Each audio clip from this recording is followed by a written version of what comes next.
February 2021, Texas. Temperatures drop to -2 degrees. The power grid, designed to handle heat, not cold, begins to fail. Within hours, 4.5 million people are sitting in the dark. No heat, no water. Grocery stores can't restock because trucks can't move. Pipes burst, shelves empty. Over 200 people die, not in some third world country, in America in the 21st century. And according to NERC, the agency that monitors our power grids, we're more vulnerable now than we were then. Picture this. You walk into your grocery store tomorrow, the lights are on, the shelves look full, but 3 of the aisles are completely bare. No coffee, no rice, no chocolate, not sold out, just gone. This isn't some doomsday prophecy. This is the reality experts have been warning us about, and most people are choosing to ignore. Right now, as you're watching this, food systems worldwide are breaking down. The USDA reported that 49 million Americans faced food insecurity in 2023. The World Bank says global food prices jumped over 25% in just 3 years. Droughts are destroying crops. Disease is wiping out livestock. Wars are choking off supply routes. And here's the part nobody wants to admit. Our grocery stores operate on a system called just-in-time delivery. That means there's no massive warehouse in the back. What you see on the shelves, that's it. Most stores carry only 3 days worth of inventory. 3 days, one major disruption, a cyber attack, a port shutdown, a fuel crisis. And those shelves go empty fast. So here's the question we need to ask. How many of the foods you rely on every single day are one disaster away from disappearing? Today I'm showing you 9 grocery items that could vanish from shelves by 2025, not because of panic, not because of hoarding, but because the supply simply won't exist. And some of these, you probably ate one this morning. Let's start with the hard truth. Global food systems are more fragile than most people realize. According to the World Bank, global food prices increased by more than 25% between 2020 and 2023. Inflation isn't slowing down, it's accelerating. And it's not just about prices anymore, it's about availability. Did you know that the United Nations Food and Agriculture Organization reported in 2024 that extreme weather events disrupted food production in over 80 countries? Droughts, floods, and heat waves are no longer rare occurrences. They're becoming the norm. Here's what nobody's talking about. Our food supply depends on a delicate balance of climate stability, fuel prices, labor, and international trade. When even one of those breaks down, the entire chain collapses. And right now, multiple factors are breaking down at once. Number 1, coffee. Let's start with something you probably can't imagine your life without. Coffee. That warm, bitter ritual that gets you through Monday mornings. The drink that fuels entire industries, entire economies, entire generations. You think it's always going to be there. But here's the truth, it might not be. Brazil grows about 1/3 of the world's coffee. One country, one climate, one fragile system holding up your morning routine. And in 2024, that system started to crack.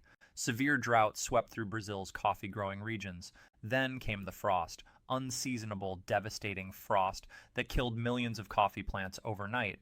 These weren't seedlings, these were mature trees that take years to replace. The International Coffee Organization didn't sugarcoat it. They warned that prices could spike by 50% or more if conditions don't improve. 50%, that's not inflation, that's scarcity. But here's what most people don't understand. Coffee doesn't grow in your backyard. It grows in a narrow band around the equator called the coffee belt. And that belt is shrinking, rising temperatures, unpredictable rainfall, new diseases spreading through plantations. According to a study published in the Proceedings of the National Academy of Sciences, up to 50% of the land currently used for coffee production could become unsuitable by 2050. But we're not talking about 2050 anymore. We're talking about right now.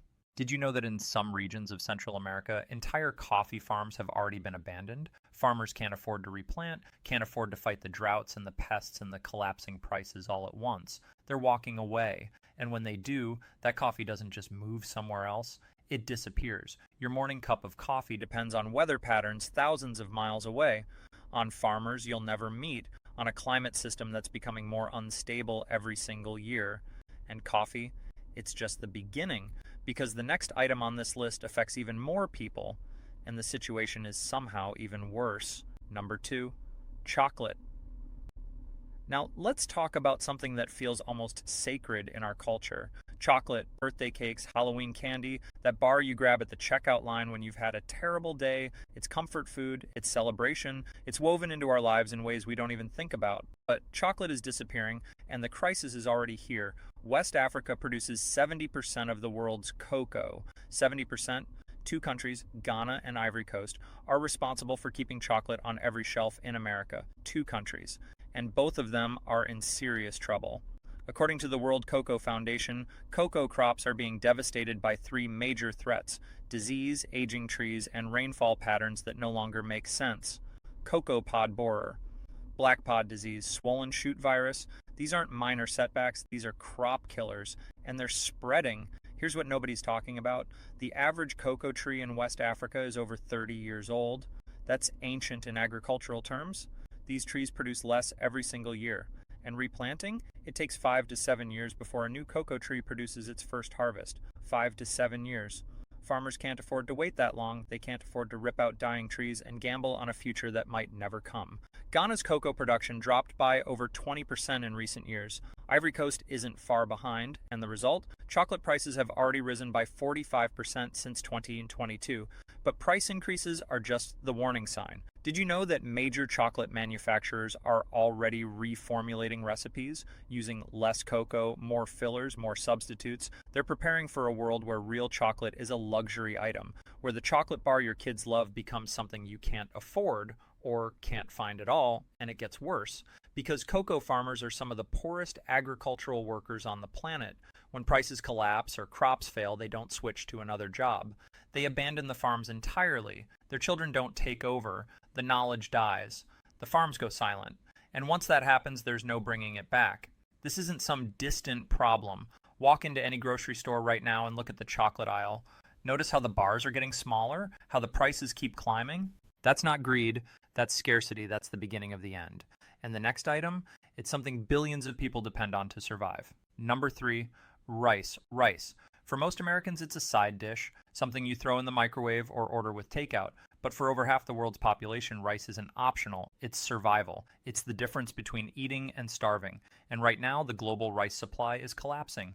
India is the world's largest rice exporter. They ship more rice than the next 3 countries combined. In 2023, they made a decision that sent shockwaves through every market on Earth. They banned certain rice exports, just like that. No warning, no negotiation. They looked at their own reserves, saw the numbers dropping, and chose their people over the rest of the world.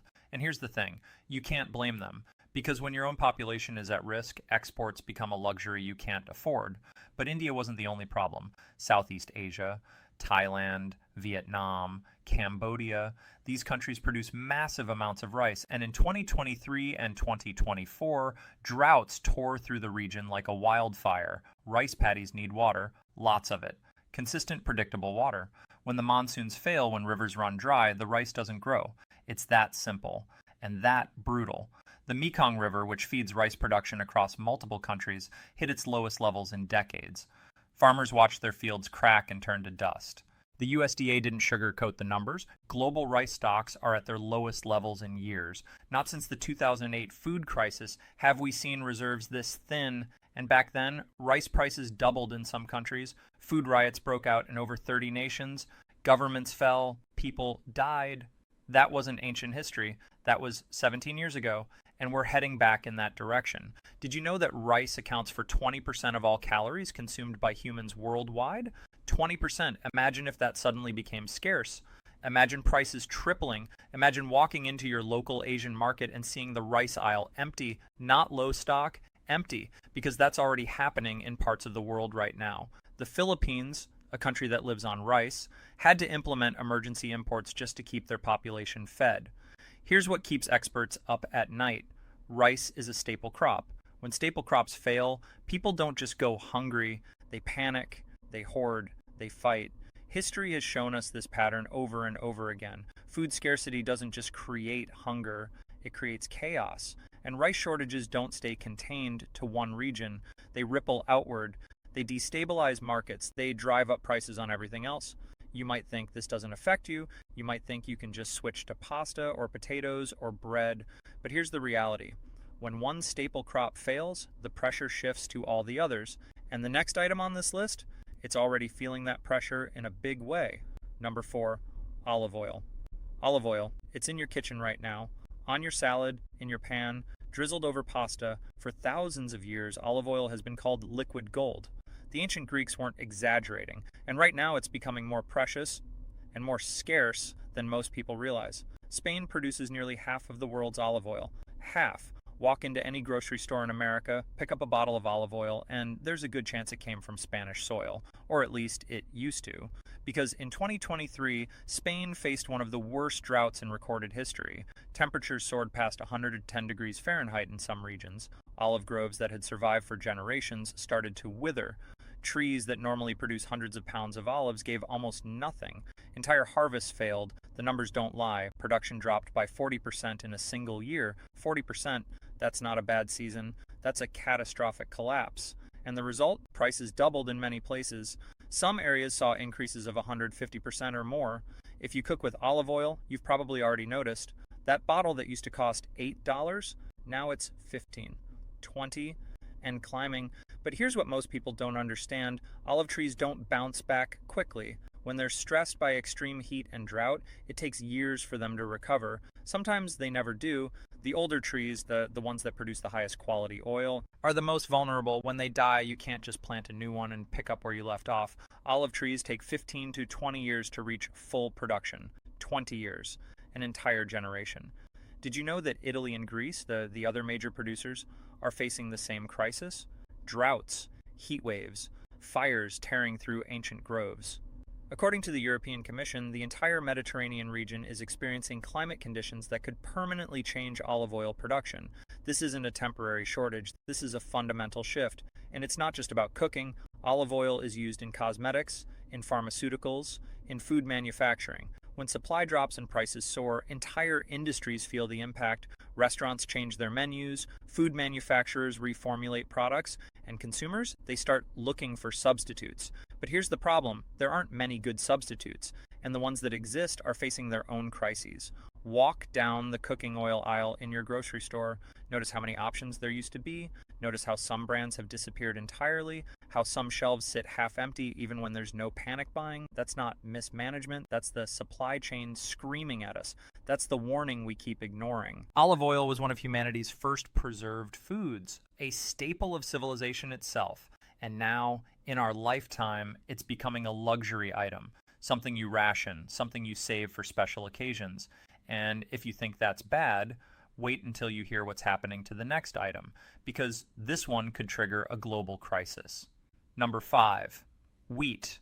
Wheat, bread, pasta, cereal, crackers, flour for baking. Wheat isn't just food, it's the foundation of human civilization. For 10,000 years, wheat has kept societies alive. It's fed armies, built empires, prevented famines. And right now, the global wheat supply is caught in the crossfire of war. Ukraine and Russia, two countries most Americans rarely think about. But together, they account for nearly 30% of global wheat exports. 30%. Let that sink in. Almost 1/3 of all the wheat traded on international markets comes from a war zone, from fields that are now minefields, from ports that have been bombed, from farmers who've been drafted into militaries or forced to flee their homes. When Russia invaded Ukraine in February 2022, the impact was immediate. Ukrainian farmers couldn't plant, couldn't harvest, couldn't ship. The Black Sea, one of the world's most critical shipping routes for grain, became a battlefield. Ships carrying millions of tons of wheat sat trapped in ports. Some were destroyed, others couldn't get insurance to sail. And the wheat? It rotted in silos while people across Africa and the Middle East started going hungry. The UN World Food Program didn't mince words. They warned that wheat shortages could trigger food crises in developing nations. But this isn't just about poor countries far away. This is about your grocery bill, about the price of bread in your local store, about whether pasta is affordable for your family. Because when global wheat supplies drop, prices rise everywhere, no exceptions. Did you know that countries like Egypt, Lebanon, and Somalia import over 80% of their wheat from Ukraine and Russia? 80%. When those shipments stopped, people took to the streets, governments scrambled, emergency reserves were tapped, and those reserves? They're running out. The World Bank reported that over 345 million people worldwide are now facing acute food insecurity. That number has more than doubled since 2020. But here's what should terrify you. This isn't just about war. Climate change is hammering wheat production everywhere. In 2023, droughts in Argentina, normally a major wheat exporter, cut their harvest by 40%. Floods in Australia destroyed crops. Heat waves in India and Pakistan pushed temperatures past 120 degrees, killing wheat before it could mature. The USDA projects that global wheat stocks are tightening every single year. And wheat doesn't just feed humans, it feeds livestock. It goes into animal feed, into industrial products, into thousands of everyday items you'd never suspect. When wheat becomes scarce, the entire food chain feels it. Meat prices rise, dairy prices rise, everything connected to agriculture becomes more expensive and more uncertain. Here's the uncomfortable truth. Wheat shortages have historically been followed by revolutions. The French Revolution was preceded by bread riots. The Arab Spring was triggered in part by wheat prices doubling. When people can't afford bread, societies become unstable, fast, and we're watching that instability spread in real time. You might think America grows enough wheat to be fine. And you'd be partially right, but we're not isolated. We're part of a global market. When wheat prices explode overseas, they explode here too. When our trading partners can't get wheat, they come to us, and our reserves get drained. The system is connected, and the cracks are showing. The next item on this list hits even closer to home, because this one, you probably had it for breakfast this morning, and the crisis surrounding it is already making headlines. Number 6, eggs. Eggs, simple, affordable, reliable, the protein that's been sitting in your refrigerator for as long as you can remember, scrambled for breakfast, baked into bread, mixed into cake batter. Eggs are everywhere. They're the invisible ingredient that holds our entire food system together. And in 2022 and 2023, they became luxury items overnight. Remember when a dozen eggs cost $7? $8? In some places even more? People joked about it on social media, made memes, complained at checkout lines. But this wasn't funny, and it wasn't just inflation. This was avian flu, and it was catastrophic.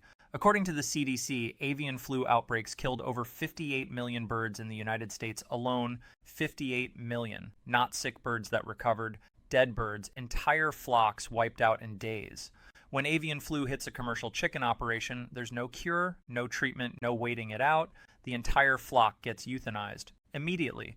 Because if you don't, the virus spreads to neighboring farms, and then it becomes an epidemic. Egg-laying hens don't just bounce back. It takes months to replace a flock, months to raise new chicks to laying age, months for supply chains to stabilize, and during that time, prices skyrocket, shelves go empty, restaurants change menus, bakeries shut down because they can't afford ingredients.